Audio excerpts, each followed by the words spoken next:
10 boys? Yeah, he said congrats, 10 boys. Nice. There's 10 boys. You got too horny, and that's why. I don't want him to come. Jake, how horny does this make you? Very horny. It's one big joke, believe me.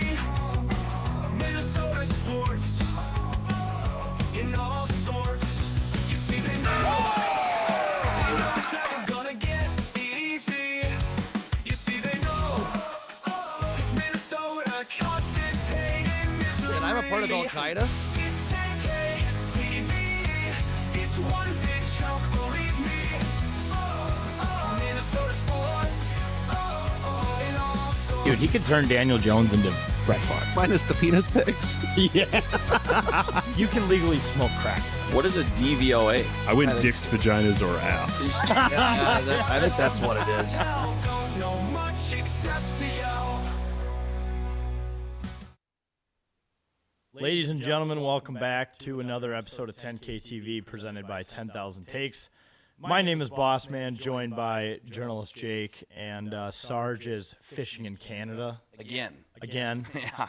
I think in a different area, but Yeah, he was gone. He was gone for like a whole week, like 2 weeks ago, yeah, a couple weeks. and then he's like, "Oh, I'm gonna be gone for Monday's episode again." I'm like, "Why?" He's like, "I gotta go to Canada." I'm in Ontario. Yeah. So So, hey, hopefully he's manning a hose up there and putting out some of these fucking Yeah. fires because they're getting out of control, Jake. it's getting really bad. Like I feel like when I went outside on Friday, I'm like, I almost couldn't breathe. Yeah, it's like It's just getting unbearable. smells like a bonfire. It's like don't go up. It's like Sarge, if you're gonna go all the way up to Canada, yeah, don't stop fishing. Like, Bring a at least- bucket. At least try to be patriotic if you're up in Canada and try to help out the Americans here. Just if everyone grabs one bucket full of water, we can do this in like 6 months. yeah, you're sitting in front of a lake on literally the liquid that could help solve this. Yeah. Because this is getting out of hand. Yeah, exactly. It's ruining our air quality, and just even visually, it's not very appealing. You can't look at the stars. You can't see. I mean, you already couldn't see a lot down here in the cities anyway. but, Right. It's just making it worse. So I also realized I have the wrong topic on here. was that? That's highlighted. No, it's the highlighted topic. Yeah, we'll just pay attention to the topic on the top. That's Okay. what we're gonna open with. I think the most obvious topic that we would start the most off prominent. with is we told the Twins to sell. That's what we wanted on the show. I mean, the team, most importantly, as you said. But I didn't want them to do this. This was a little insane. little excessive. Yeah.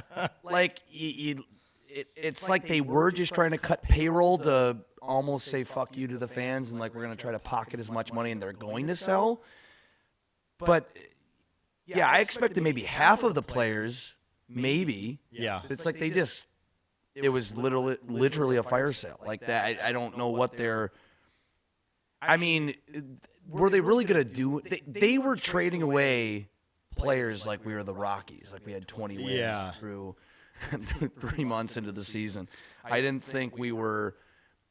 Did they even want to keep anyone? I was honestly surprised. I mean, I know Buxton just straight up doesn't want to leave. doesn't. I bet they tried to force him out. They probably tried to be like, hey, man, you want to go win? We're trying to get some money off the books because fans don't show up to the game, which is their fault in the first Yeah. place. But, like, Joe Ryan stayed, Buxton stayed, obviously Royce Lewis stayed, and that's literally it. I mean, outside of a few others, that's it, right? Yeah, I think. TC stayed. There were jokes about him getting traded. Our guy, Juice Sutton, Yeah. who does the in-arena hosting, tagged us in a reel of his concerns of being traded. I Yep. think he stayed. Yeah. Outside of that, Captain's Patch stayed. We Yeah. didn't trade for Lupulin Brewing or something, so we're good there. Outside of that, everything's gone. It's all gone. Yeah, it's it seems like they just literally cleaned house. I know they're trying to get rid of Joe Ryan last second. People were reporting that it was a done deal, and then Yeah. and then at 5 o'clock happened, and they said it wasn't a thing. And then people said Correa wasn't going to be traded. They couldn't come to an agreement, and then all of a sudden, 10 minutes later, he's gone, and it was just hilarious. Has this got to be the first time a team cuts 40% of its payroll 40% of its active roster at one deadline. Maybe it's happened before, but at least in Minnesota sports history, there's think no so. way a team has. This is a historical cutting of trading. This is definitely historic. I would think. Like this is like insane amounts. I don't know. I know people are like they lost faith in like the Poleads a couple years ago when it was 2023 and we made it to the playoffs for the first time or won a playoff series for the first time in nearly 20 years and they cut payroll and all that stuff and people were surprised. I'm like, I mean, can we be surprised at this point with the Poleads? No. I mean, I've kind of lost. I mean, a lot of people have kind of lost faith in them for like the last decade and a half. You know, since we moved into Target Field, saying that we were going to be competitive, and we just proceeded not to do that. Bring the dome back. We've said it. The Dome is the last place we won a championship. So I don't know. We traded away Correa for a 26-year-old pitcher with a 6+ ERA, and we have to pay him $30 million still. Yeah. Correa. It's crazy. I always find it funny when you pay someone $30 million to not play for you anymore. I know. Kind of like the Parisi Suter buyouts. It's like we're gonna give you guys this much money to go away. Yep. That's and then the only two players on contract next year are Pablo Lopez. Poor Pablo. Like, he just is not even The playing. guy gets hurt and everything just goes to shit. And he's just sitting here probably watching this just everything burn down and crumble. And he's like, what team am I on right now? Yeah. What's going on? This tweet here from Talkin' Twins puts the whole thing into perspective, really. I mean, this is specifically at the Correa level. So here's the tweet. The MN Twins fire sale is worse than you think. The Twins got hustled by Astros owner Jim Crane. Astros offered first baseman Christian Walker in the Correa trade, and the Twins said no. They didn't want to take on any salary. So this was never about baseball. This was all about how can we recoup as much money as we can from putting together this core. And the reason why is because the team is in an incredible amount of debt. I mean, it was at $400 million to start the year. And who wants to buy that? Fucking no one wants to buy that. So they're like, all right, well, we got to limit our expenses.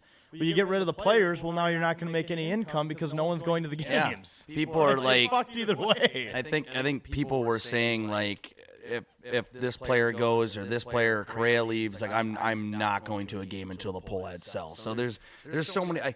What's the point of going there and paying, $50, $60 plus on like between two beers and food and everything, except for Captain's Patch, obviously. Yeah. But to go down there for parking and pay for all the food and everything and drinks just to watch the Saints play, pretty much. Yeah. It's the St. Paul Saints. You might as well come here you might as well go to CHS Field. I totally forgot like Julian was still a part of the organization. Yeah. Like they just He called hasn't him. gotten called up in a while. Yeah, they're like, well, now you're getting your opportunity. All these guys are happy because they got rid of like half of all their players. We posted that video of Marlowe laying out in the rain. Yep. And just saying what it's like to be a Minnesota Twins fan. Joe Ryan, Royce Lewis, both liked the post. Two of the only players left. And Buxton's wife shared it. Yeah. And apparently Carol Evans shared it as well. That's awesome. Which I didn't see. Well, Buxton, I didn't know Buxton's wife shared it, so he Yeah. kind of he gets it, but he's in for the long haul. Clearly. Yeah, I mean, I know you got calls to see what does Buxton want to get traded now? Does he want to leave now? Is he going to waive his no trade clause now? no. So The media, they've tried to ask him about it multiple times. And he's like, no, like nothing's changed. I'm sticking around here. I mean, he had crazy. His value's never been higher. Coming off the season he's had, and then the home run derby, the All-Star game. Like he's had a great year. He stayed healthy. Good for him. he stays healthy. This happens. Phillies fans got to witness their first Johan Duran walkout on Friday. The place looked packed. I mean, almost happy for him. That at least he gets to do that in front of people in the bottom of the ninth now instead of in front of no one on a Tuesday in the top of Down by 8. top of the seventh. Down by 5 Down by runs. 5 to the Rockies, Yeah. top of the 7th, in front of no fans. Yeah, I think when I saw that walkout video, he had to be thinking like, wow. Wow, I forgot what it was like to hear cheers again when I do this. I forgot to actually be coming out here to actually save a game, and be involved in this intro and people have are fans cheering. People are actually pulling out their phones rather than everyone pulling out their middle fingers to the owners. Yeah, Which right. is pretty cool Yep, too. they were actually happy. People Yeah. were actually happy, cheering. I was kind of getting annoyed by the Duran walkout, though. It probably had a lot to do. Yeah, it was overused. Yeah, it was. and it wasn't being used in the top of the ninth. When it's a closing song, not like we've talked about this. So it was good to see it get used correctly in Philly. Yes. His first save in Philly. Did you see 4 pitches, Yeah. 3 outs? And that's not that's something we'll never experience here. I mean, Yeah. well, again, we don't experience save opportunities. Do you know that Johan Duran originally came from the AJ Pierzynski trade tree? Really? Someone dove back. 2002. Oh my gosh. We need to stop with trade trees. He was a highly touted prospect. Basically like Johan Duran is like his great grandfather in the trade tree. Oh gosh. I think Mauer's involved in that trade tree. Like, it's the entire team. Thanks to AJ Pierzynski is basically the grandfather of the Minnesota Twins modern era. Who hasn't played on the Twins since like 2004? Yeah.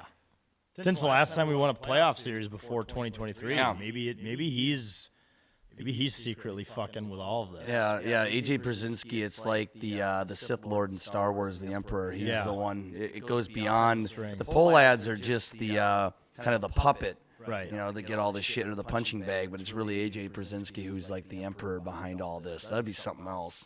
Just fucking Yeah. us over year after Yeah. year, like doing stuff like that.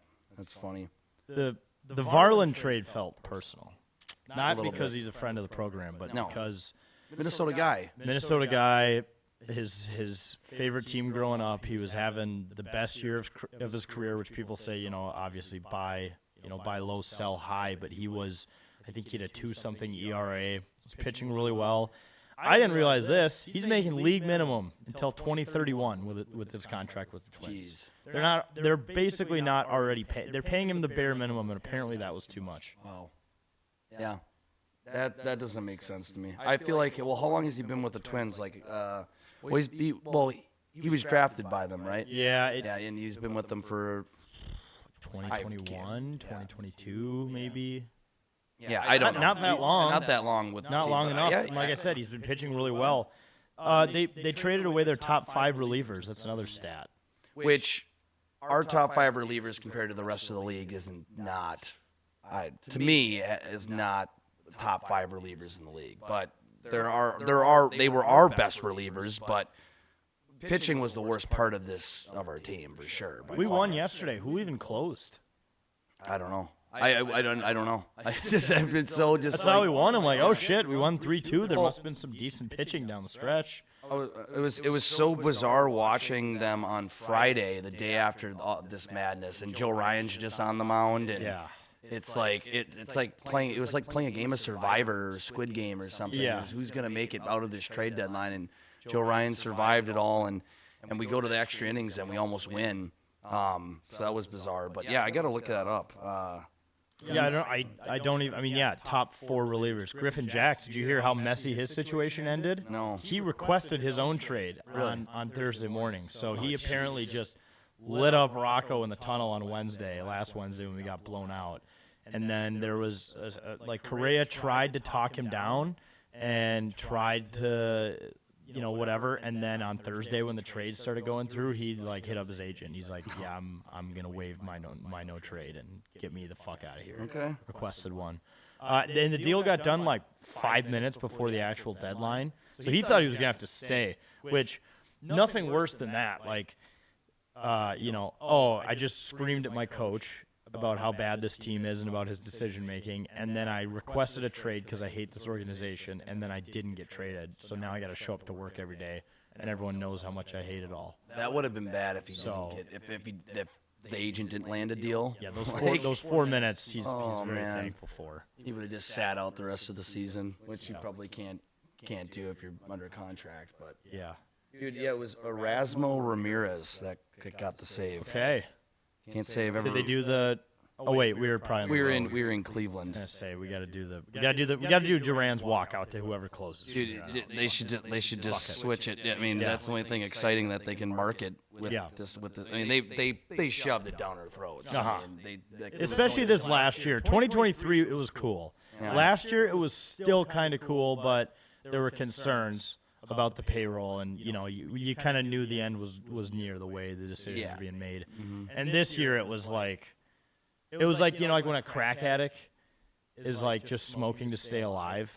Yep. It's not even fun anymore. Like that's what it was this year with the Duran walkout. And I felt bad for him too. He hated it. Yeah. I mean, I know it's his thing and it's his song, and he's not gonna say no to it. But he was like, this is embarrassing. When you're walking out to that, to like no crowds, no one really in the upper deck. 6,000 people Like it's a high school game. I getting mean, our asses kicked. might as well go out and play in Sacramento where the A's are playing in their Yeah. minor league, or Tampa Bay even. Yeah. Let's just play at CHS. Barrera was talking about that on Bumper to Bumper. I was like listening to him on Thursday, and he's like, I bet with the average level of attendance at every Twins home game from here on out, CHS could probably hold it. They probably. It would probably be tight. Yeah. And like I'm looking at center field right now where you can sit on that grass. That would obviously be packed, but it could work. It would create a better It's environment. save money, than- Jake. I know. Well, obviously the Saints have to play, but their season ends pretty soon, I think, right? Yeah. They usually end a little earlier. They end. Well, yeah, they'll end in like. They'll still end in September, but I think Yeah. a little few weeks before. You could play the last few weeks at CHS Field. Yeah, just try to. Money. Yeah, just save some money on all that. I don't know. I think. Yeah, I think that could work. I think. Yeah. If the Pohlads really want to save money this bad, Yeah. stop leaving the lights on at night. I know. You notice how they It's do just- that all night? Yeah. Even when they're not in town, it's probably like a security thing, but they just blast the lights all night. I know. For no reason. It doesn't make any sense. It's like they're always bitching about, well, they're already penny pinchers. It's like, it makes so much sense for them to go to CHS. It's just an embarrassment. Like, I went to a game a couple weeks ago when they played the Nationals, and it was just, well, they won 1-0, but it was just, I was just shockingly just not impressed with just how empty it was. In there. Yeah. It's like, this is, you can Friday just night feel in like, July. you can feel this coming to an end with all these players, so. Yeah. I don't know, especially when you drop 2 of 3 to the National. Dude, I think I was looking at it. The Twins, what was it? I gotta find the stat quick. I can find it on their standings. It was absolutely ridiculous. In the meantime, I'll just reinforce that Yeah. the Twins should just start selling dollar beers and dollar hot dogs Yeah. every night.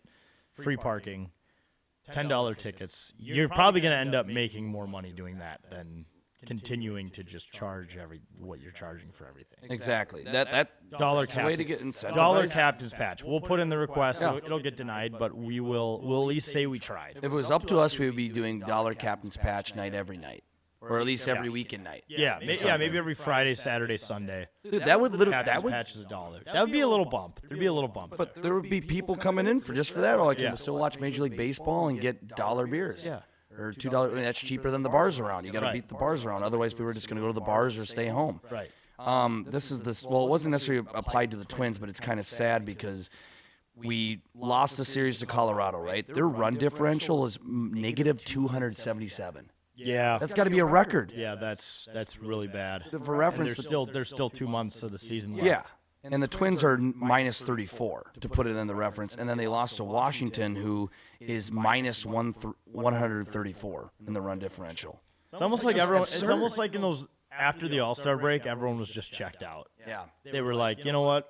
They probably knew that the sale was coming. That it was going to be anyone who can get out is going to get out.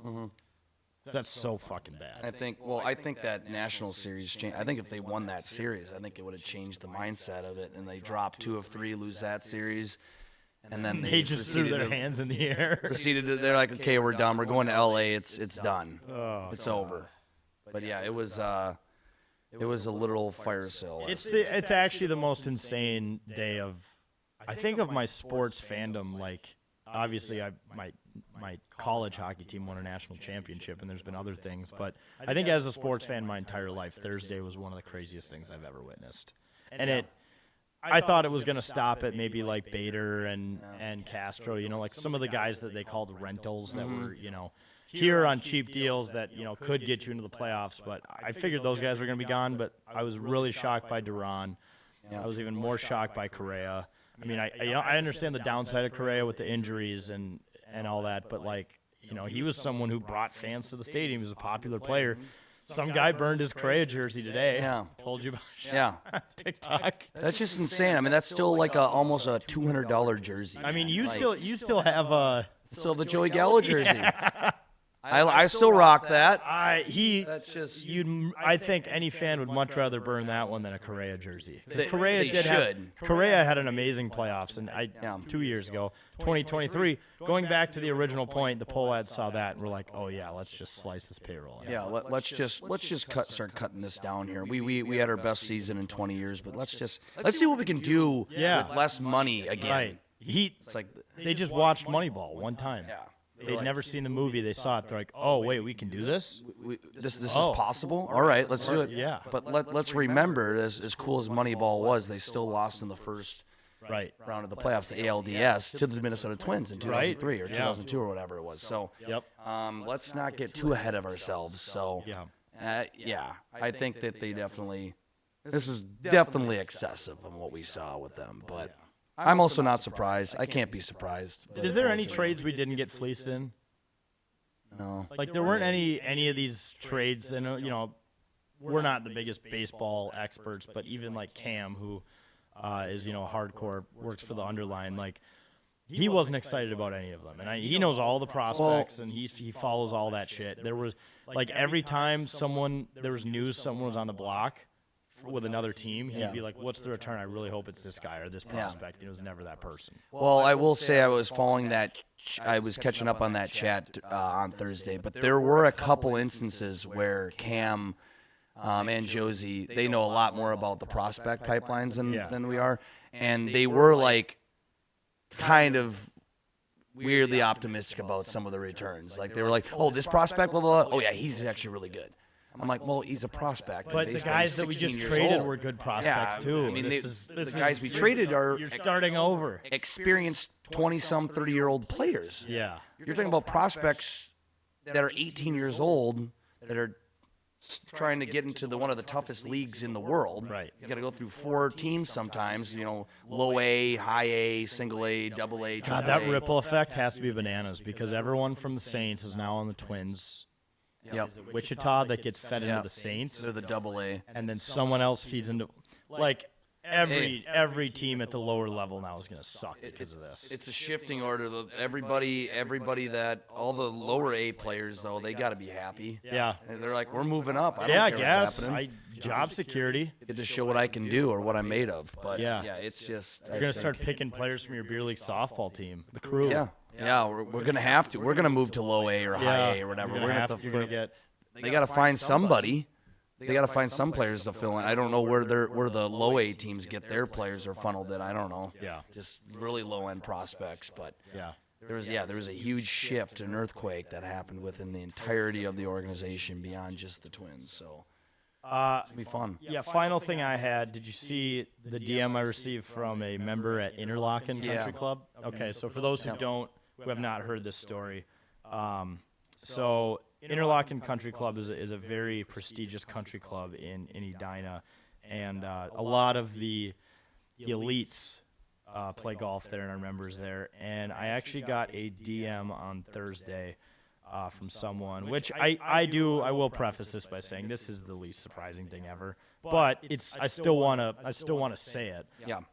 So he said, don't post this or at least cross my name and picture out, but I'm a member at Interlaken Country Club. And some of the Polad family is too, and say they don't care about the Twins fans would be an understatement. They have zero pride in the team and have said numerous things about it and their displeasure with fans. From this, I actually made a post, a video about this DM I got, and that led to a ton more of DMs being sent to me about, everything that guy said was true. The Polads go to my restaurant frequently, and they are assholes. Like, I'm a member at this place. I've ran into him at this place. I've seen nothing but hate. Yeah. Like, I thought there would at least be some people in the community who maybe have a positive experience with them that are like, okay, guys, they're good people. They're just making bad business decisions or they're cheap. They sound fucking evil. Yeah. They sound like the devil. I know. Yeah, because I was going to say, when I saw that, I swear I've heard similar stories to that beyond just that DM we got. Like, Yeah. Them ripping on the fans, talking in a way where they just don't care, like they're just running a team on MLB The Show. They're Like, just trying to make profit. What are you trying to It's all do about here? the bottom line. It's like I get to an extent. Like if I put money, if I own a team, yeah, I definitely want to get a return. It's my livelihood. I got Sure, I get making money. You want to make money. you gotta make money. You got bills to pay and shit. But when you're, especially in this sport, you're also delivering a good or a service to the people, Right. Which is a baseball team It's for a- us to it's a enjoy. community, too. Yeah, it's a community, especially with Major League fucking Baseball. We are fans of this team and want to see them play well. It's like they don't care about them playing well. They're trying to create the cheapest team possible, like a Moneyball situation, for whatever reason, and still try to win. But it's like you've tried this for the last 15 years since we've at least, I know they've been a ownership longer than that, but when we got to Target Field, we were supposed to be super competitive and do all this shit, and we've done nothing other than a couple of times where we do get a little bit of magic, and we just don't do shit with it. Right. And we just don't try to build off of it. They don't. They're just trying to see a return on investment, and that's it. Yeah. It's annoying. I am gonna run back dollar hot dogs. See how many I can do. Yeah. Oh yeah. I don't know if you want to do that Yeah. too. Oh man, that'd be. I'm probably gonna live stream it this time. There's a Streamlabs app, Jake. We can go live IRL like all those cool kids. And Yeah. Last year I did it. I think I just did a poor strategy. I was just downing. I downed like 4 or 5 hot dogs before first pitch. you were also using condiments. I was using condiments. Extra calories. There's strategy to it. You gotta use no condiments. You got literally raw dog, the hot dogs. Yeah. And just kind of pace yourself. Because when you go into those challenges, you do kind of prep by not eating a lot. You might drink a lot of water, eat something light, so you are starving. You want to eat, but you got to just eat them slow. It's not like you're Joey Chestnut in a hot dog eating competition. You just Coming here this Friday, Yeah, he is. Yeah, that's right. right across the street, CHS. I'm Doing excited. that. Is he doing that hot dog challenge? He's He got is. He's doing it with one other guy. So are they doing it? Because I think they do play. The Saints do play. Yeah, so I don't know if I. Before or after? I think it's after. Okay. It's got to be. That's going to be insane. Yeah. He's going to clobber that. Yeah, 100%. It's gonna be fucked. A sight to see. All right, that's enough on the Twins, folks. But if you do end up going to games, make sure to drink Captain's Patch, our beer, 4.5 APV, raspberry lemon shandy. It doesn't matter if the Twins are winning, losing, selling, buying. It tastes great. And you don't even have to just drink it at Target Field. You can drink it anywhere at captainspatch.com. It's at all the Total Wines. It's at a ton of other liquor stores, bars. Just go to captainspatch.com. Or if you do go to the Twins game, we're going to put in that push to make them $1. We'll see if it works. At least Doubt, $2. doubt it's going to work. At least do $2. $1.99. Yeah, $1.99 plus tax. $1.99 plus tax. Folks, it tastes really great. And if you do end up going to the game, it is on the right field plaza at the Gate 34 tap wall, or it's in the self-serve cooler and cans behind left field. CaptainsPatch.com, 21 plus, please drink responsibly. All right, Jake, here's a topic that I know will make you a little happier. Yeah. Oh, and I reversed. Look at this. I screwed up the topic thing. We need Sarge back, dude. We need him back. Need him back really It's bad. tough to be here. trying to I'm gonna producing fi- and I'm gonna fix managing this.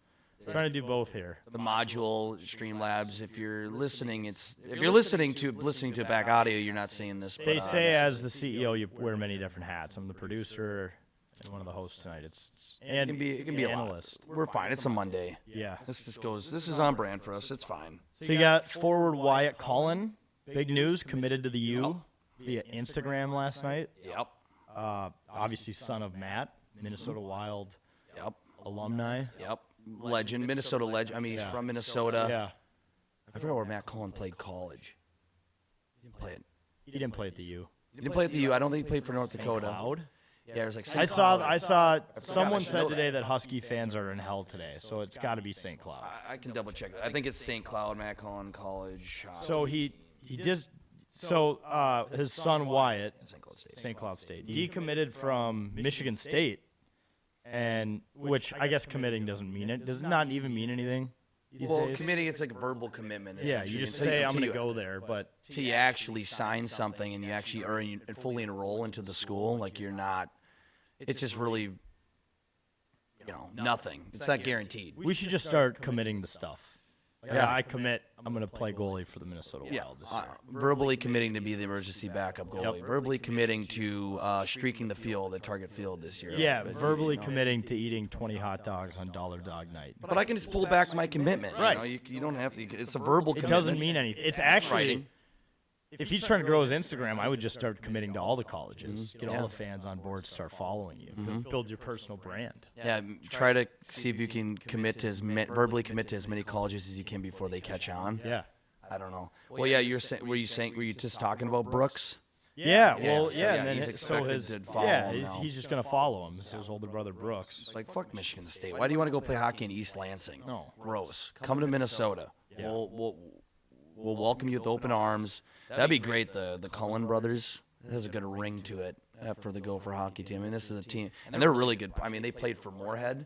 I mean, they're really good, very talented. You got to do the bit now when Brooks formally commits, where it's George Bush hearing about the second tower hitting, and it just says another Cullen is committed. Yeah, like this when the secret agent was talking School in his- teacher or the school. and he's like, Dark meme. except that was a That dark was like, moment. But that was like Dua Lipa has a sister. Do you know that? oh really? Just as hot as she is. Oh really? And Did not know that. Just became public like a couple weeks ago. Really? Everyone's like, sir, there's a second Lipa. Sir, There's a second Cullen going to the There's a U. second Lipa. Yeah. Oh no, that's got to be a Google later. No. Yeah. And we'll see. I think Sarge isn't here. Yeah, get those Sarge, Sarge. Sarge, Oh, no, he's I know. He's already on it. Oh, he already knows. He'd He's be already. like, yeah, you guys didn't know that? Yeah, you didn't know that? I knew that before it broke. Yeah.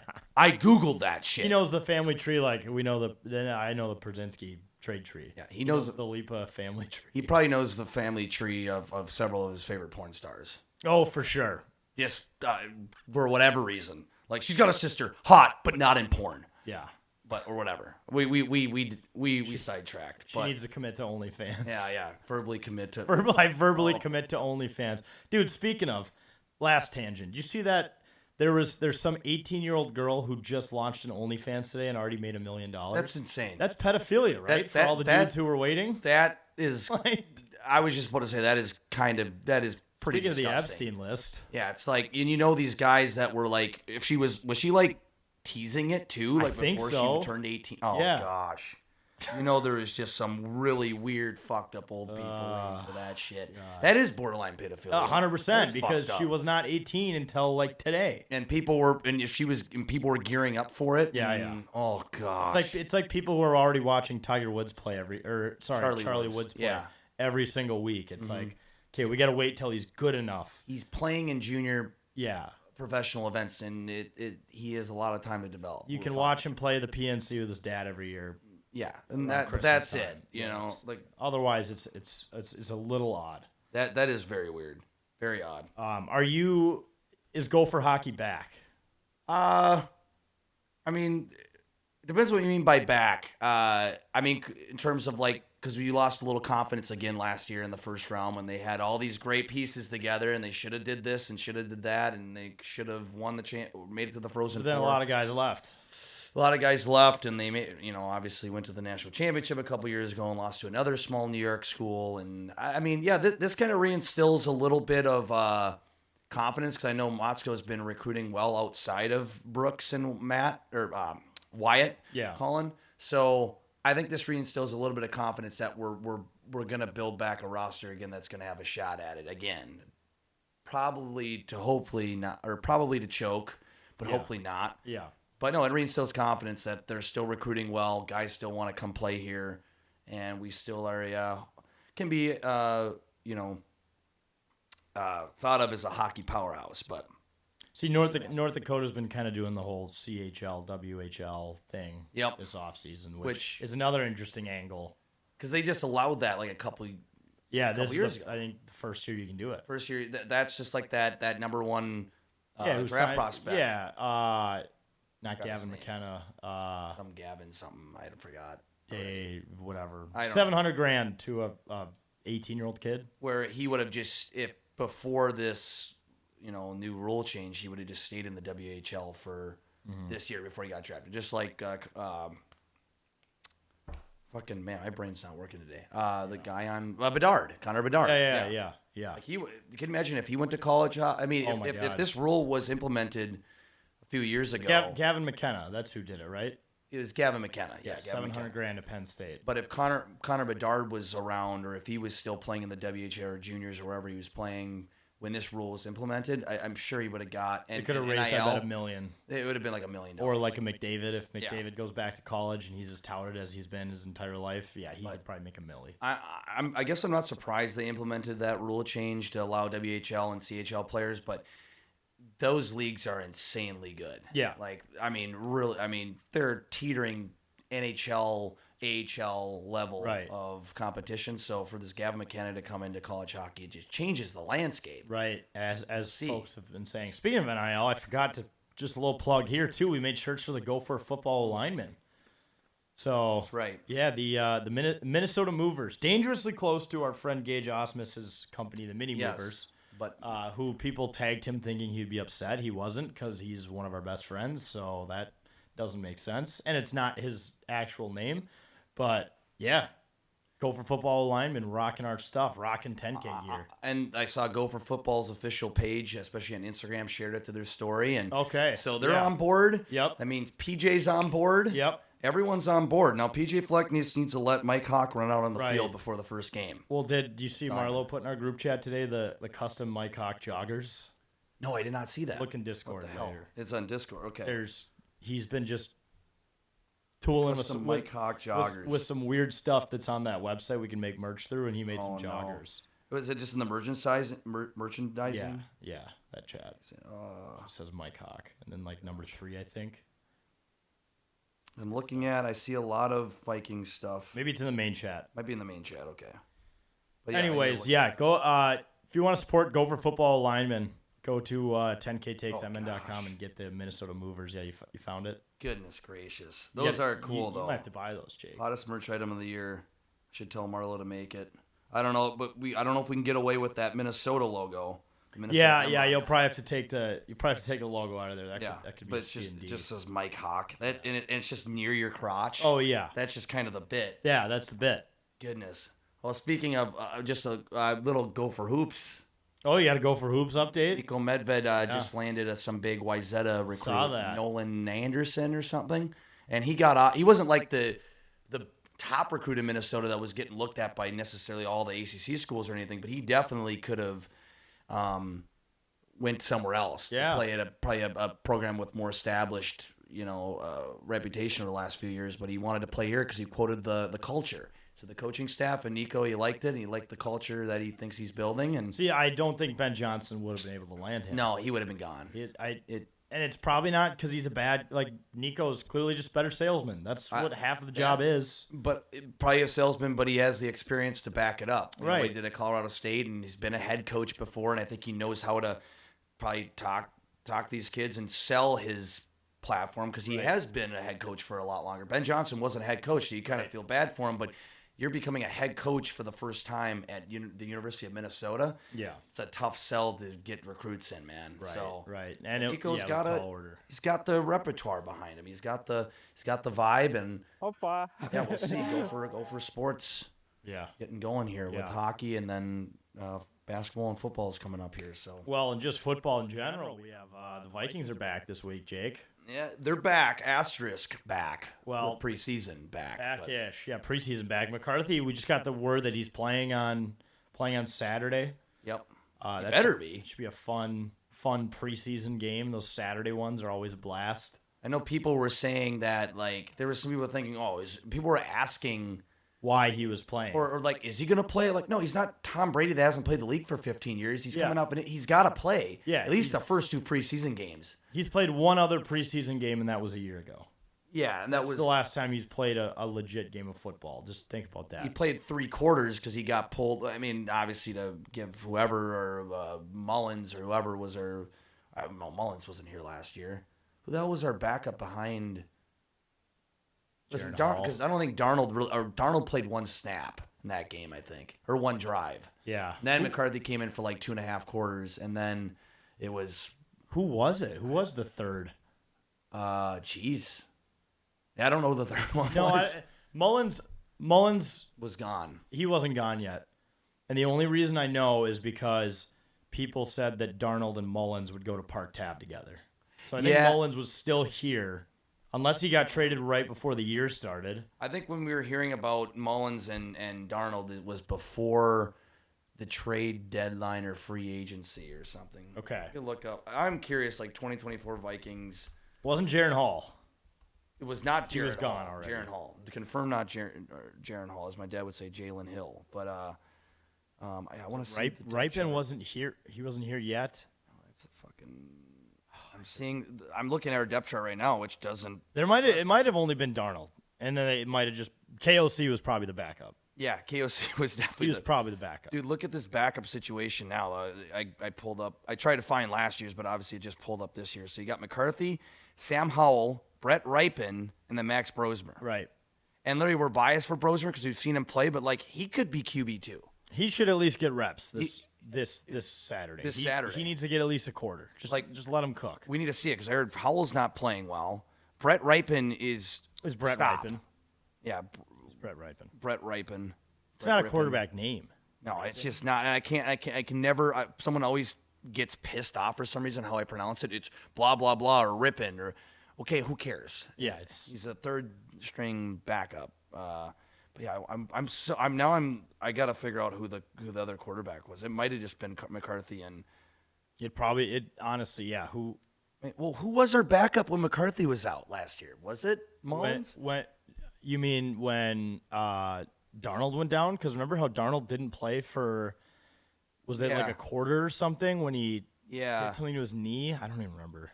God, dude, who was it? Starter Sam. Yeah, I think it was Nick Mullins.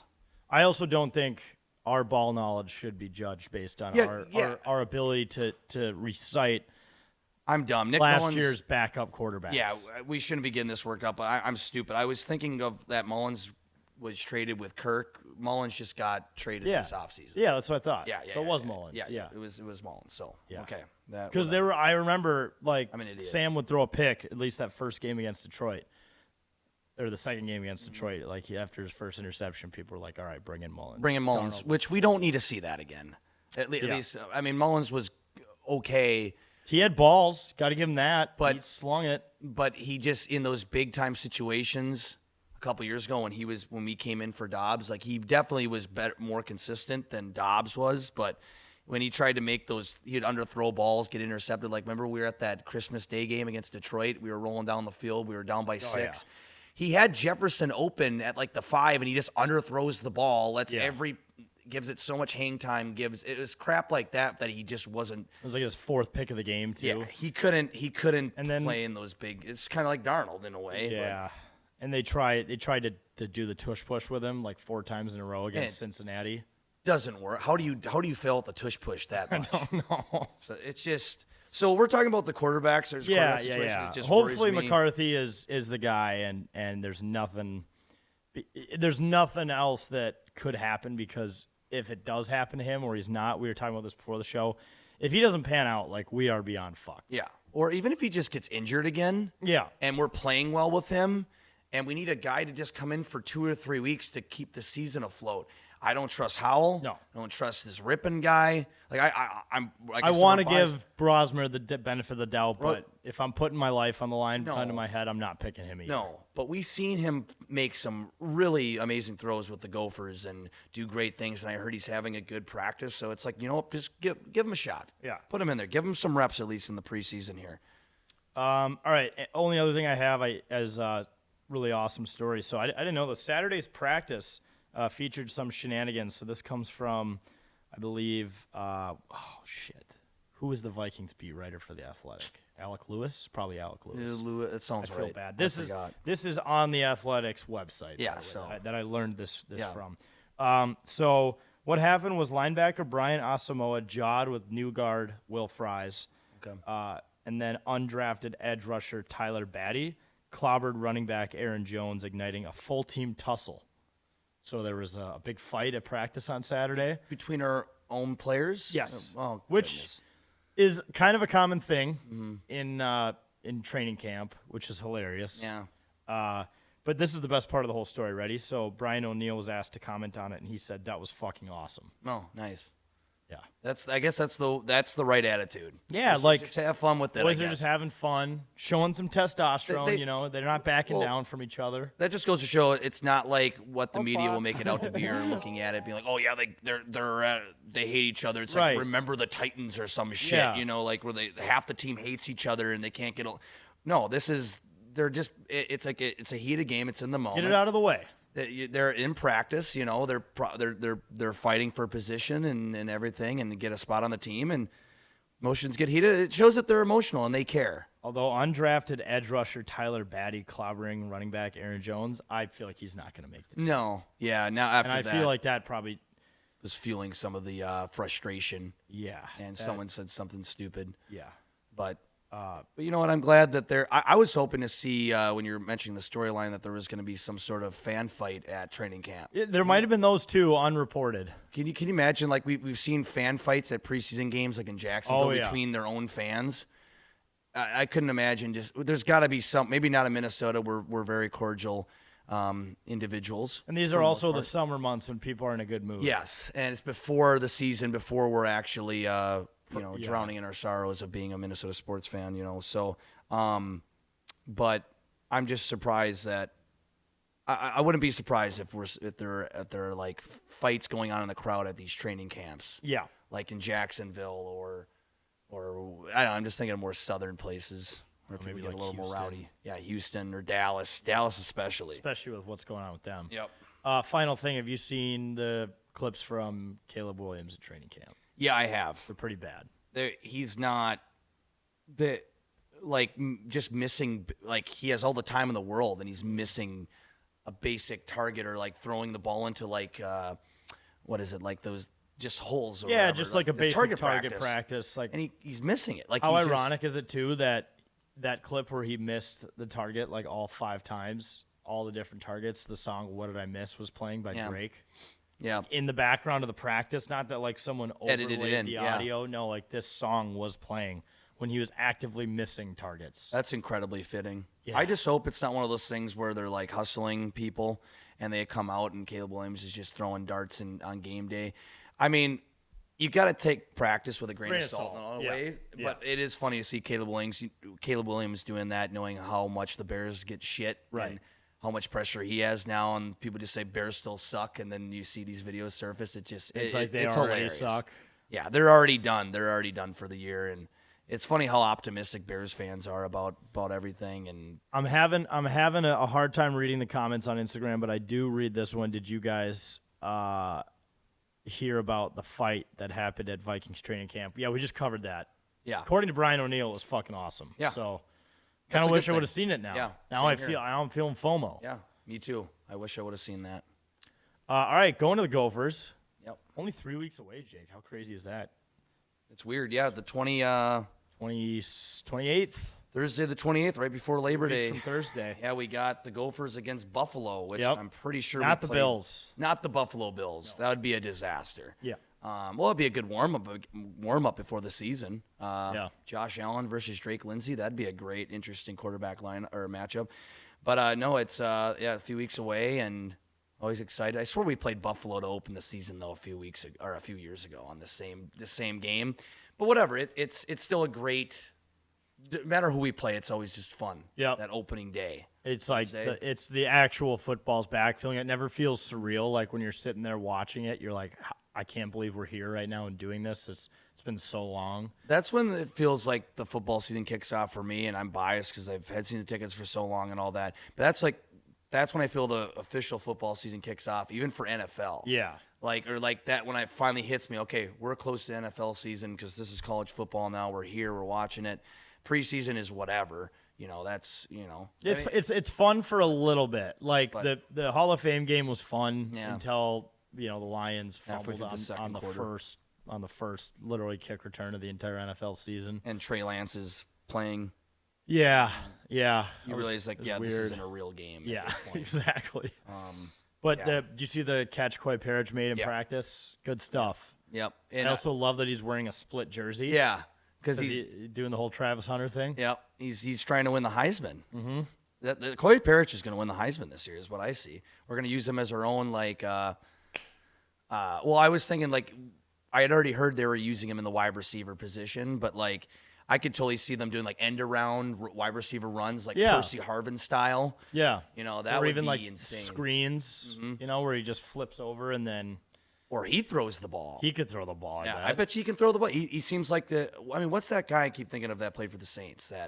The Mormon guy, the BYU guy. Taysom Hill? Taysom Hill. Yeah, he could do the Taysom Hill bit. You're a Taysom Hill bit, except minus the Mormonism, Right. I guess. Yeah. The BYUism.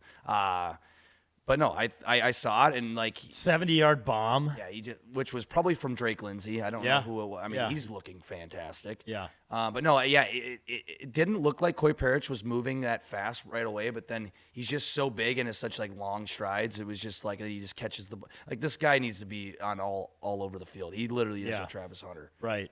So- Yep. I thought that was pretty incredible. I mean, I got a chub after watching that, of course, because Yep. getting hyped up for the Gophers to be in the 12-team playoff this year. Right. Could happen. You never know. Do you think the rest of the team likes the half jersey thing, or do you think it's kind of like a show off, Mitt? I don't know. I feel like they gotta love it. I think it's a good bit. I but think, yeah, because I mean, it shows that because like it means he's a specialist, right? He can play Right. both sides of the ball.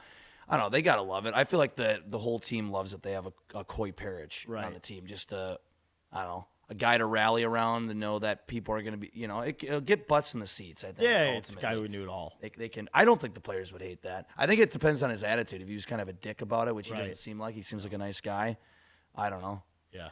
I think some players are probably maybe there's some secret jealousy of like some players are like I could go out and catch a ball. too. Anthony Come Edwards thinks he could do both, I bet. on. He thinks he can play hockey too. Yeah. We should put Coy Parrish on the hockey team or the We should basketball put team. Coy Parrish on the Twins. Yeah. Speaking of butts and seats, the Polaz are trying to make some money back. If they literally said Coy Parrish is pitching tonight, Mm-hmm. that's gonna increase attendance to 20,000 plus. Just And right he's there. also DHing. And Yep. he's also the ball boy. He's also also- pouring beers. Yeah, I was gonna say he's the hot dog. He's going to try the guy. 10,000 calories thing later, too. He's also walking around selling split the raffle tickets, Yeah. Now, doing everything. now throw him money. Yeah. And then throw us money. Yeah, exactly. Yeah. But yeah, he's gonna be good. It'll be fun to watch. Yep. Coy Couple weeks Perch. away. All right, little golf talk. So FedEx Cup regular season's already over, which is crazy. This kind of signifies almost the end of summer normally. I mean, all the majors are done. Now the FedEx Cup regular season's done. We're already talking State Fair in a couple weeks. That's coming Jeez, back. dude. And then, I mean, you know what? Enjoy August while it lasts. I know we're excited for football to come, but these are the last few weeks of summer. It really is. And like in Minnesota, we can still experience decent weather even in Yeah. October, but it's when you hit September and football's back and hockey's even starting up, it's not summer. No. So But it's kind of the best, too. it is that early football years into September, October, like you start getting that fall weather, that crisp Ryder Cup this year, too. Ryder Cup. That's another thing to look forward to getting into fall Late and football season. September, Late yeah. September. That's going to be great. That's gonna be But fucking awesome. Cam Young finally got it done. He wins the Wyndham Championship by 6 strokes. Yeah. Just puts on a fucking clinic. Had never won a PGA tournament before in his 4 years, I think 90-plus starts, and decides that he's not going to let this one go. Well, he was. Yeah, I didn't watch a lot this weekend. I wasn't able to, but I just would watch a little bit here and there. And yeah, he had like he was leading since Friday, wasn't Yeah. he? I mean, he pretty much started going off. And I'm like, this guy's been. I'm like Cam Young's lead. I mean, he's been pretty irrelevant the last Yeah. few years. Like he kind of got a name for himself. I remember at the Open a few years ago, what he did, and He was known as like the first guy to be publicly sponsored by Major League Baseball, yeah, too. yep. So good for him. Now he's bringing prominence to Major League Baseball, not Yep. the Twins, but.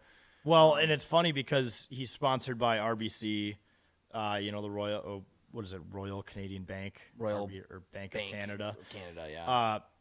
For those who watch golf every single week, there's this commercial of him, Sam Burns, and Sahith Theegala that's been airing for like 5 years straight now that I'm just so over. Yeah. And, Thigala, Burns not having great years. Burns a little better, Thigala not good at all.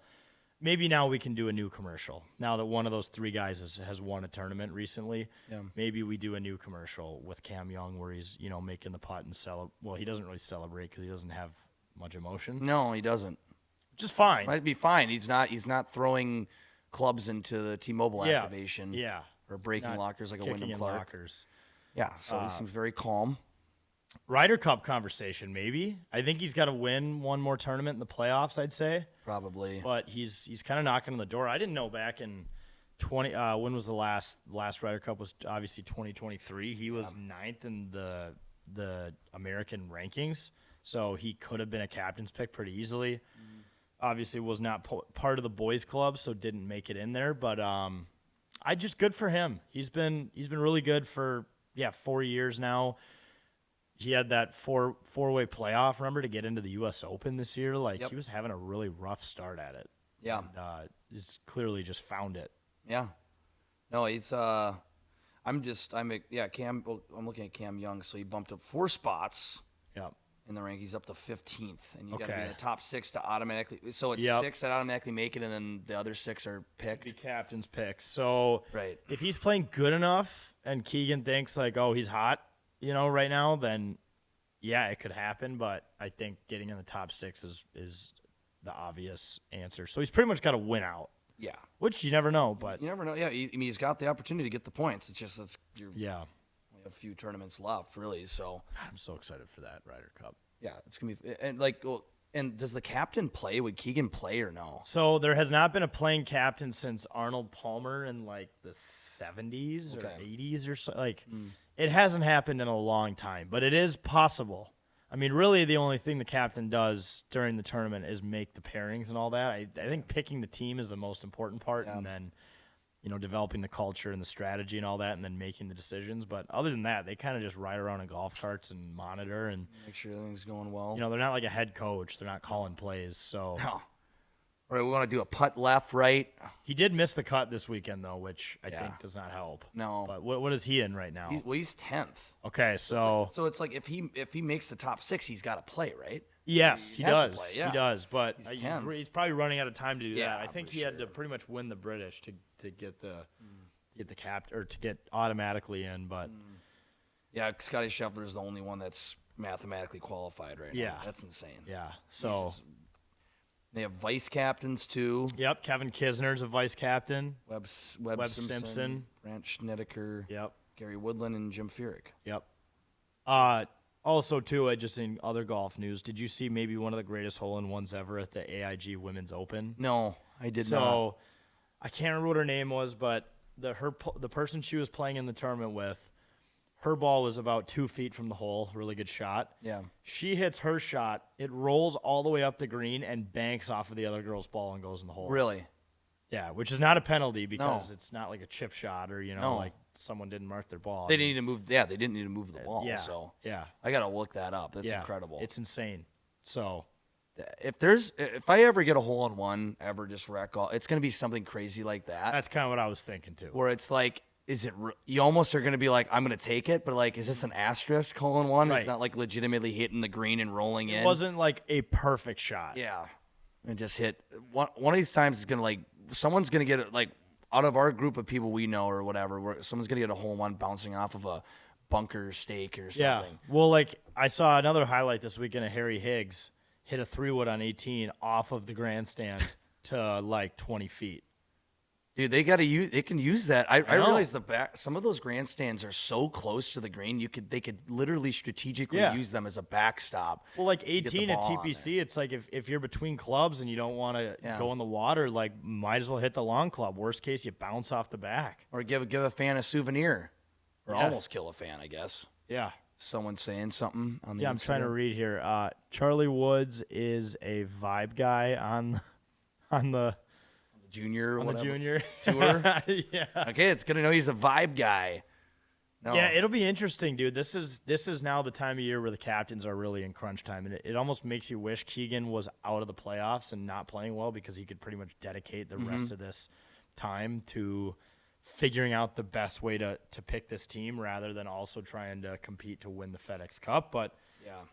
He's don't been know. playing good enough. I mean, you can't blame him if he's playing that well. He's probably, I mean, he's still got to have enough time. He still has to have had enough time. Yeah, to it's not figure like it they out. can be doing that much. Yeah, other than just kind of eyeing who maybe you're going to pick that is going to fall just outside of the 6. You know? Reading the numbers, yeah, going he- over all the data. You know, he's definitely going to have a Yeah, little bias towards Justin Thomas. right. Well, yeah, you can't leave JT at home, Jake. Can't leave Max home at. No, I'm kidding. Okay, Max Homa finished 111th this year. that's bad. That's tough. You talk about. I know you have bad year. I mean, it's golf. That's a You're gonna be- really bad that- year. I mean, he was on top of the world. I mean, know. he had a lot of homosexuals. A lot of homosexuals. Now a lot of it's just gentle kind heads, of- perverts. Yeah, perverts. And now it's just he fell a little bit, and that's fine. All right. Anything else on golf? No. Okay, this is I'm actually incredibly excited for this. So the Athletic, our friends Joe Smith and Michael Russo did a fan survey of kind of predictions and thoughts and rankings and all that stuff for all of its readers. I somehow missed this survey because I would have loved to have taken it, but I'm even more excited because I want you to take it in real time, and I'll tell you Okay. what the results are. So they had about 4,800 people take it, which I think is a fair sample size. So we're just going to go through each of these questions, and I'll tell you which percentage of fans agree with you. Okay. And the other options. So, all right. What is your concern level on whether Kaprizov will sign an extension with him, or with him a year for? Wait, what? What's your concern level on whether Kirill Kaprizov will sign an extension with him a year from free agency? So the options are not concerning at all. He's staying. Somewhat concerned or very concerned. What are you picking? So they're talking about like next year. Yeah. So like, what are the odds? Yeah, an extension gets done now. Like, what are the odds he's coming back? Are you not concerning at all? Somewhat concerned or very concerned? Well, wasn't there an option like he's staying? Sorry, it's a period. Not concerned at all. Period. He's staying. That's one option. Okay, not concerned at all. He's staying, and then somewhat concerned, and then very concerned. Yes. You know, I'm personally, I'm not concerned. Okay. I think he's staying. Yeah. So 51% of people agree with you. 42% of people are somewhat concerned. Those are the people that are going to be concerned. 6.1% are very concerned.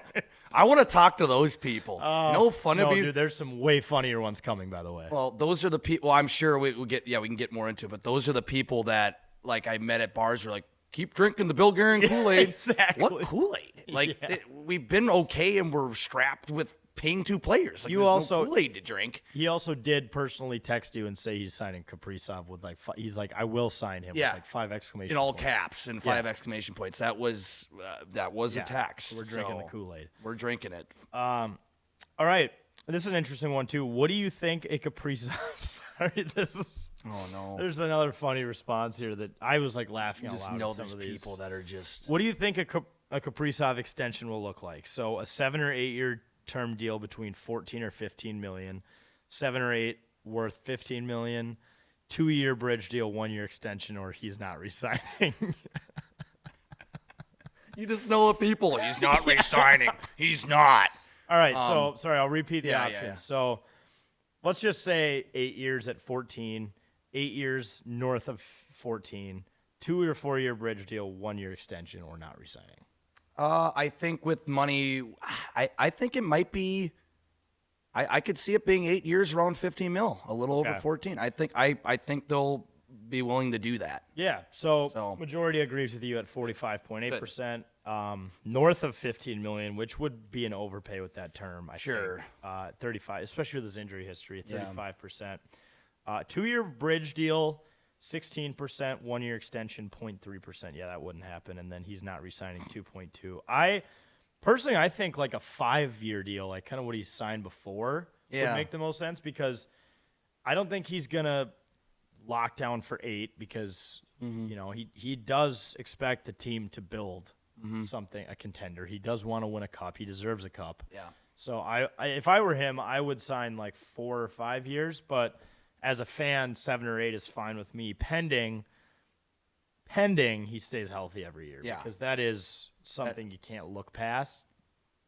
That's been killer the last couple years for him. Yeah. But All right, flipping over to Rossi. So, what do you think Rossi contract will look like? This one is a little more spread out because Yeah. I think any of Yeah. these things could happen, other than maybe a few. yeah, A 7-year or 8-year term north of 6, a 5-year term at about 5, which they did offer him in December. He said no. 2 to 4 year bridge deal, 1-year contract, or traded, which hasn't happened yet, but can't rule out. that could definitely trade. Depends on but that's all dependent on what is the return because he's still a good player. He's still Right. young. I think he's still blossoming. Yeah. I think. Knowing that they offered him, I think Bill likes him. I think he wants him to stay. I think he'd be a great forward to just keep on the depth to have on the lines and stuff. So Yeah.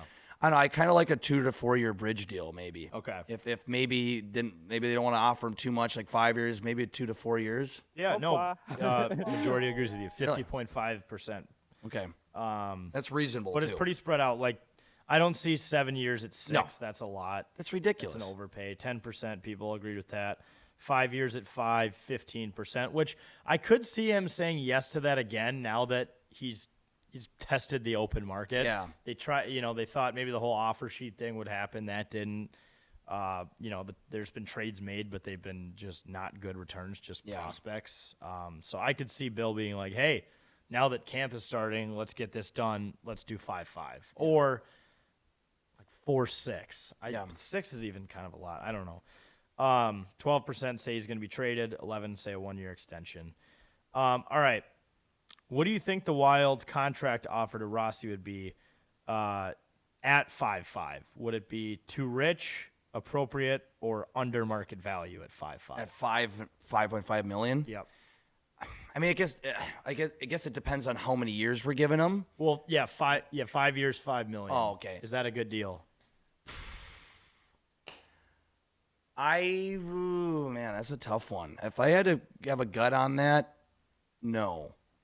Okay, so Not- you're not- saying that's too rich. That might be 5-5. too rich, maybe. Okay, only 1.8% agree with you. Really? So 49% have said appropriate, which I put myself in that category. Mm-hmm. Under market value, 49.2. So fine line there.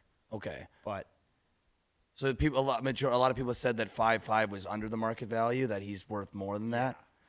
Yeah, I just don't know. I guess I don't know.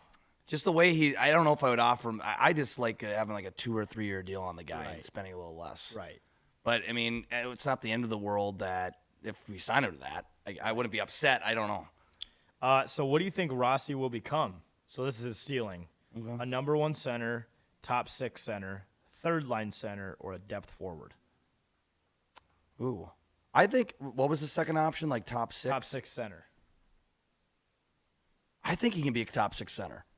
Yeah, 80% agree with you. Okay. And which, Number 1 center is only 2% of votes. Third line center 16.6. Depth forward 1.3. yeah, those are the guys that I really want to talk to those people. There's some funny ones coming. No, for sure. Craig Leopold predicted July 1st would be like Christmas. At this point of this offseason, the Wild have traded for Vladimir Tarasenko, signed Nico Sturm, and re-signed Marcus Johansson. How would you grade Guerin's offseason? A, B, C, D, or F? Well, see, that's a tough one because like there wasn't a lot for us to pick from. Yeah. And I think Bill did as much as he could have done Without overspending. I mean, obviously, A would be like perfect, right? He could have went after the best players. He still could have did something to try to go after or make a move with somebody. But I give him like a B plus. Okay, so 3.4% of people said A. Yeah, I personally would give him like a B, Yeah. something in the B range or B plus. 33% of people. 41% of people said C. 17% of people said D, and 5% of people said F. What do those people want? Trade for Connor McDavid? Oh yeah. Like what are we trying to do here? Oh my gosh. This next one of the options had me actually laughing out loud when I saw that there were actually votes for it. Yeah. Okay, Gustafsson has 1 year left on his contract. Would you sign him to an extension this offseason or wait to analyze his season and wall stats? So the options are sign Gus now, wait and see, or trade him. Wallstat is the future. Wait and see. Yeah. Easily. Yeah. So easily 40 for both goalies. yeah, 45.8%. Agree with you. 52% say sign Gus now, and 1.3% say trade Gustafsson Wallstedt as the future.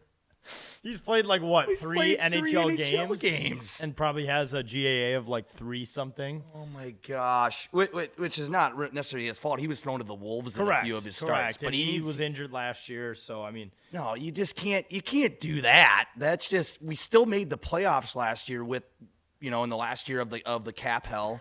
there's a comment on Instagram right now that says, "Is that Kirk or Wyndham Clark?" Oh gosh. Oh, it looks frozen. Oh yeah. I think I checked. I think it did go out on Instagram. Oh shit. Okay. But that not our fault. Nope. Instagram's so weird, dude. Yeah. All right. It's working. Wyndham Clark. Jeez, I've gotten more of those. I don't know if maybe it's the beard, dude. I gotta shave the beard. All right. Here's another one. What do you think Wallstedt will become? Superstar goalie, solid number 1 goalie, average number 1 goalie, career backup, or bust? I mean, that's such a hard thing to I know. gauge. I mean, a lot of my optimism from what we have seen, in Iowa and his ceiling, I think he could be a solid number 1 goalie. Okay, that's where I put. Yeah. That's where I put him in. With 3.1% said superstar, 53 agreed with us. 34.5% said average number 1, 6.7 career backup, 2.2 bust. I mean, I don't think any of those are actually out of the question. No. I don't think superstar is out of the question. I don't think bust is. He's just Yeah. too young and there's not enough sample size there. No, there isn't. I think honestly, I wouldn't, I wouldn't be surprised if someone put bust there because I mean it's what you think he's gonna be, and you have seen a few games and people could be like, nope, don't think he's gonna work out. Okay, Right. But I think we're optimistic. He's gonna be a solid number 1 goalie. Yep. All right, we got 5 more of these. So there is, we just did that one. All right. Last fall, Guerin and Boldy had the ability to be, or Guerin said Boldy had the ability to be a 50-goal, 50-assist guy. From what Boldy has showed you last season in the playoffs, what is his ceiling? Superstar, Robin to Kirill's Batman, or what he has been, a 30-goal, 70-point guy? Would the second best option be the Robin to Kirill's Batman? Is that Yeah, what so kind of like second best player on the team. I think that's what I would go with. That's kind of what I said. Robin to Kirill's Batman. I mean, not that he can't be a 50-goal scorer. I mean, he could have one of these years that he can do that. I don't think from a consistent standpoint, no. Yeah. 'Cause I think he's more of a playmaker too in a way. Like he creates a lot of the plays. he's like a to role Kirill. player. Like Yeah. he fits in, makes these crazy passes, flies down the ice with speed. Yeah. And that goes with that's why we talk about systems and why players get traded. Maybe on another team he would be the superstar or could elevate that more, but I think here he's more of a role player, which I think is a good fit for him. Yeah. So Yeah, no. 57% of people agreed with us. 17% said superstar. 25% said what he is now. So, what kind of impact will Tarasenko have this season? So the St. Louis Blues version, which was obviously elite, yeah. a consistent point producer, Okay. or the Detroit Red Wings version, which was not good. I think he's going to be a consistent point producer. Yeah. He's going to fit in a lot better here. He still knows he has a lot left in the tank. Him and Kirill are both Russians. Couple Russian guys. Yeah, they're gonna hit it off. They're gonna be at Cowboy Jacks Yep. after Vikings games, getting buckets of beers. Yep. And figuring it out. He's gonna hit it off here. I think so. I 100% agree with you on that. 75% of people agree with us. 3.9% said St. Louis Blues version, which would be cool. Guess you never know. Detroit Red Wings version, 20.8%. I mean, you never know. I mean, he's still like 33, 34. I mean, he Yeah. could revert back to that. I mean, if he Look finds at Corey the right Perry system. right now. He's hit his second wind in his career. Yeah, it's the NHL. Guys do that all the time. Yeah. So maybe I just say for like if I had to place a bet on it, it definitely would just be more on the consistent point producer. Yeah. It's hard to say if he's going to have revert back to his old self, but Yeah. we'll see. Yeah. All right. Regardless of no trade protection, which of these core players would you be the most open to trading? Jonas Brodin, Marcus Foligno, Ryan Hartman, Jared Spurgeon, Matt Zuccarello. Oh, most open to trading of those. Yeah. Can you rename the options again? Yeah, Brodin, Foligno, Hartman, Spurgeon, Zuccarello. Gosh, okay, you got to do a process of elimination. I don't want to get rid of Brodin. Yeah. I don't want to get rid of Spurgeon. I know people could probably make cases for Spurgeon and even Brodin. That leaves you Zuccarello, Hartman, and Foligno. Oh man, dude, those are such. I mean, Foligno and like Hartman and even Zuccarello. I mean, they were the guys who stepped up in the playoffs. You know, just these. But you know, if I had to make a consideration, man, dude, that's so tough. I don't want to trade Brodin or Spurgeon. See, I said Spurgeon. You did? Only if Jiricek and what's his name? Oh my gosh, Boyum. Boyum. If those two end up being really good, then I'm in. I'm in to do that. Only because he's aging and has not had the best few seasons coming off injuries. But he's a great guy, great captain. He's a great captain. That's why I don't want to I'm lose not petitioning to do it, but if I had to pick one, that's who I would pick. Yeah, I don't know, man. If I had to pick one, though, maybe I don't know, dude. I don't want to trade any of them. Yeah. Gosh, is there just none? Which is bad. I should pick one. You should just pick one. I don't know, Hartman. Yeah. Okay. Maybe Ryan Hartman. Just Even though because I love with Hartman, all the but center depth and yeah, it's just a few prospects. if it's of the three. I was thinking Foligno, but Foligno's such a good presence, big guy on the ice, dude. Maybe be leader in the Hartman. locker room. So 10% said Brodin, 5% said Foligno, Okay. 33.9% said Hartman, 43.9% said Spurgeon, 7% said Zuccarello. Okay. Yeah, that's a tough question. It is. Who's the Wild's next captain after Spurgeon? Is it Matt Boldy, Joel Eriksson Ek, Brock Faber, Marcus Foligno, or Kirill Kaprizov? Man, you would think it'd be a. So you got Boldy. Name the options again. Boldy, Ek, Faber, Foligno, Kaprizov. I could see it be. I mean, Kaprizov is like an obvious answer because of his how good he is and a fan favorite and all that. But it's still up in the air of his extension and all that. You got to think of the guys that are committed, right? I could see it being either Marcus Foligno or an Ek. I would say Marcus Foligno. Okay, so 2.2% of people said Boldy, Okay. 16% said Ek, 58.9% said Faber, Oh, really? 7.7 said Foligno, 14.6 said Kirill. I just feel like it's too early. That's Career the to be only doing thing that? I would say. I would get have it. against it. I would say if like Spurgeon got traded today, I'd say it'd probably be Foligno. But if this happened, I think he's got Down 2 the more road. years on his deal. I could see Faber being ready for that role by then. Sure. I can see it. And you have him locked down to 8 years, so you're not going to have to find a new guy for the job. Yeah. I'm just thinking of like right now. That's what I was Yeah. thinking of Foligno, but This one I know you probably don't have as much knowledge in, but which prospect not named Zeev Boyum are you most excited about?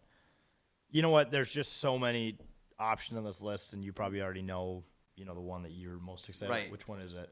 what the prospects? Yeah, like of all of our prospects. So there's obviously like Yurov, Volstad, Strammel, Ogren, Jiricek, Height spelled differently. Yeah. Well, yeah, Danila Yurov. I think other than Volstead, he's like the guy I'm most looking Yeah. forward to playing. 71.4%. And he's I probably think we going to be playing Yeah. with us fairly often. And so. we've only been hearing about this guy for like the last 3 years and hearing about what he's done in the KHL. So I think anticipation. another guy to be with Kaprizov, another Russian guy. How many points do you see him scoring this year? So less than 20, 20 to 30, 30 to 40, 40 to 50, or more than Yurov? 50? Yeah.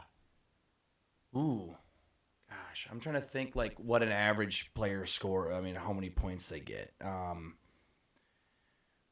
got to think of like 20 goals and 20 assists are like 40 points, right? So, Yeah. I mean, I could see it being. I mean, it's his first year getting it adapted. I could see it being around 30, maybe. Yeah, so 30 to 40 was 40%. That was Okay. the leading vote. 20 Yeah. to 30, 31%. Yeah. And then kind of dwindles from there. Yeah, that seems reasonable. I'd see like low 30s, but like Yeah. maybe it's like that's I think it's kind of a good benchmark to think of like the 20 assists, 20 goals. That's about 40 points, and you kind of think, it'd probably be in the 30s, which is I think it'd be a good output from him. Yeah, I know. Yeah. I That'd mean, be great. First year too, coming off a shoulder injury Yeah. last year. Yep. What will Boyum become? Number one stud defenseman, steady top 4 guy, bottom pair defenseman, or a bust? Steady top 4 guy. Okay, steady top 4 guy, leading vote 53.1%. 45% of people said number 1 stud defenseman. 1.5% said bottom pair defenseman. 0.4% said bust. Those are the people that were upset about some mistake he made. 0.4 of 4,751 responses. Is that like one person? That's, you can calculate that. I mean, 4,751 responses. 4,751. 0.04%. That's probably rounded up too. 0.04. Yeah. 167. Oh. About. Okay. Well, around there. So there's Wow. about 160 people that think he's a bust based on how he performed in the playoffs, coming into the league for the first time. College. All right. Here's an interesting one. Do you agree with the 2021 decision to buy out Suter and Parise? Options are yes to both, yes to Suter, yes to Parise, no to both. Well, I'm going to go back to at the time of what I wanted them to do. I just wanted them to get rid of Suter. That's what I. I wanted them to keep Parise just because I liked him. So I say yes to Suter. Yeah. So we are in almost the minority here. Really? So almost 70% of people said yes to both. Okay. 13.2% said yes to Suter, which is me and you. 11% said yes to Parise, and then 5.5% of people said no to both. Okay. No to both. I mean, in a way, I get some of those people. So they're like, we already are paying them. Might as well try to keep it working. Yeah. But I really wanted them to keep one of the guys just to make it a little worth it. Yeah. You know, I was like, I know Parise's had injury problems, but he still had some left in the tank at the time. And Suter was just a suitcase after he left, so clearly that was the right move. he was totally fine. And now in hindsight, I think it was the a good move. But I kind of wanted them to keep Parise around because I liked him a lot. But whatever. Guerin is entering his 7th season as Wild GM, which, my God, how the time flies. crazy. He pretty much started here like when we started 10K. So He did. how would you rate his performance? So the options are excellent, more hits than misses, more misses than hits, or disappointing. So excellent. More definitely. Yeah, I gotta say excellent. We love the guy, right? I think from a standpoint, I would definitely be more on like more hits than misses. For right. Sure. Yeah. I mean, you're to say no. People need to understand. No general manager or owner is going to be perfect. Right. Right. There's the pull-heads who are just complete idiots. I think Guerin just genuinely cares, and you're going to have some misses by some move. It's just going to happen. It's human nature. You're not perfect. And I think he's trying to build a team here, and I think he's done a great job for being strapped, and there's certainly some misses and all that. I know there's people that think we're drinking the Kool-Aid, but I think it's definitely then the more hits than misses. That's where I was at too. 61%. Yeah. 5.7% said excellent. 25% said more misses than hits. I would like them to list that I out. disagree with that. Yeah. And 7.4% said disappointing. What did they expect him to do? Well, and this is great too because Russo almost like defends him or Joe, whoever wrote this. But here's his hits. Think about some of these hits. Trading Kevin Fiala that ended up buying Faber and Liam Ogren, the Boldy and Eriksson X contracts, the acquisitions of Gustafsson and Middleton. I mean, misses, these are some good ones. Like Yakov Trenyan, which I think it's still too early to say that. I think so too. Might have been a little bit of an overpay, but he only has played 1 year, so like maybe let's wait till that runs its course. These ones are bad though. Yeah, obviously the second round of Gus Nyquist. Yeah. And then John Klingberg, which is kind of ironic because Klingberg was really good for Edmonton this year in the playoffs. Yeah. So we clearly just got him in an offer. Yeah. But Yep. all right, I think we only have 3 left. Okay. With number 1 being, let's see here, with number 1 being least confident and number 5 being most confident, how confident are you in Bill Guerin? I would say a solid 4. Yeah, that's kind of where I was at, like too. the 5 is just that's just Once again, that's just perfect. That's like perfect. Oh yeah, I know it's gonna. You always can't be in anybody, especially in Minnesota. But like I'm very confident. I'm like a 4.5 though. Yeah, I'm not I just know. a flat 4. He just is a great dude, and Yeah. he wants to fucking win. Right. So 4.9% said 1, which is the lowest. Gosh, dude. 13.3% said 2. 33.1% said 3. 39.8% said 4. 8.8% said 5. Okay. I would love to get the 5 people and the 1 people in the same room together. Yeah, just let them Imagine. go at it. You ever seen like those they do like those like Jubilee debate videos No. where like they have one person that has a really controversial idea or topic and they're in a room full of people that are on the opposite side. It's usually like political. Yeah. But I think Shannon Sharp was on it or somebody was on it. They were doing an MJ LeBron James debate on it. Oh, yeah. actually. So they're bringing sports into it. But I would just love to see. I am confident in Bill Guerin. I'm a 5 on a scale of 1 through 5. I think he's doing great. And then you have the other people in the room Yeah, that are you have ones, the and you get them up there. That'd be hilarious. Yeah. Oh man. This next one is hilarious too. So, what must happen for you to consider the 2025-26 successful, knowing it's the Wild's first season without serious cap limitations? So the options are make the playoffs, win a round, go on a deep run, or win the Stanley Cup. I just think win a fucking round. Yeah. That's where I'm at. Just win a round. 76%. Yeah. That's what I said too. Then what are the people that win a cup? Make the playoffs 5.1, which come on, people, like we got to have some standards here. We've been making the playoffs for the last 12 Yeah, or 14 it's years. We can do Not that. super hard. Yeah. I mean, it is, but It is, but we can go on a deep run, 18.5%, 0.4% win the Stanley Cup. Those are the people that just Yeah, Nope. you can like see the way some of these numbers match and Yeah. the percentages, and you're like, that guy answered that to all of the most negative answers. like fuck nope, hate this team and organization. The only way they're going to be successful. Yeah. This one actually gets a little political. So, legislature rejected the Wild and the city of St. Paul's request for state funding for Grand Casino Arena renovations. What do you think is a fair compromise? So, Leopold picks up the full tab. Keep in mind, I think this is like $400 million. That's a lot. The city increases its contribution. The state steps up and helps. No renovations needed, or move to Minneapolis. Okay, we're not moving to Minneapolis. No. I know they're talking about You're going to be dual insulted by how many percentage of people actually voted that. Not doing that. I mean, there are other locations that they floated out there for like Egan. They're like Yeah. or like an arena. There's a huge plot of land by the Mall of America that they said Yeah. they could build a Or even like Blaine, where they're Blaine. building that big baseball complex thing. Yeah, people were talking. I don't know. It can't move from St. That will destroy this city. It You would. can't do It that. is crazy. The only place that would be kind of cool, going back to roots, would maybe be near the Mall of America and ode to the Met Center and all that. But St. Paul has created a culture around here. Right. So I would say ideally stay here. But in terms of, I don't think it. I think it's not on Craig Leopold to pick up the full tab. That's not necessarily. He owns the team. He doesn't own the arena. And he's helping this economy by Yeah. having his team play in this city. Yep, and he still wants to contribute a lot. He's Right. still going to contribute money. So I think it might be a lot for the city. I think, you know what, Tim Walz and the state can step up. Yes. Yeah. That was Step up and 30 figure this out. 34% of people agree. Yeah, I think that's what we should do. The 32% said the city, which I can kind of lean towards that too, because Sure. I live down here. I live in this city, and there's businesses closing left, right, and center. Like Dark Horse is closed now. Yeah.